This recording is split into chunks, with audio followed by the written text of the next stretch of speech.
మంచి నిద్ర కోసం తీసుకోవాల్సిన చర్యల్లో ఇది లాస్ట్ వీడియో అన్నమాట. మీరు గనుక ముందు వీడియో చూడకపోతే వెంటనే చూసేయండి. ఈ వీడియో నచ్చినట్లయితే లైక్ చేయండి.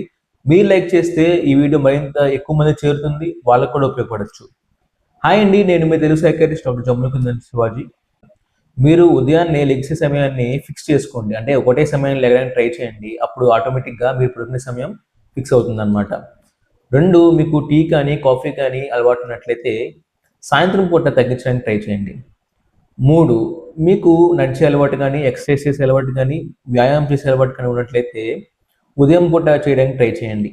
4 పగటిపూట ఎంత తక్కువ నిద్రపోతే అంత మంచిది. 5 మీరు భోజనం అనేది అర్ధరాత్రి పూట లేకపోతే ఎంత లేట్‌గా చేస్తే మీ నిద్ర అనేది అంత లేట్‌గా వస్తుంది. కాబట్టి మీరు ఎంత త్వరగా మీ డిన్నర్‌ని అంటే మీ రాత్రి భోజనాన్ని పూర్తి చేయగలిగితే మీ నిద్ర కూడా అంత త్వరగా వచ్చే అవకాశం ఉంది. చూసారు కదా!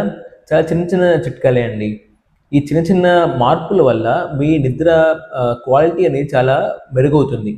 ఎప్పుడైతే నిద్ర మెరుగవుతుందో మీ జీవితం కూడా మెరుగవుతుంది. మీ ఆరోగ్యం కూడా మెరుగవుతుంది.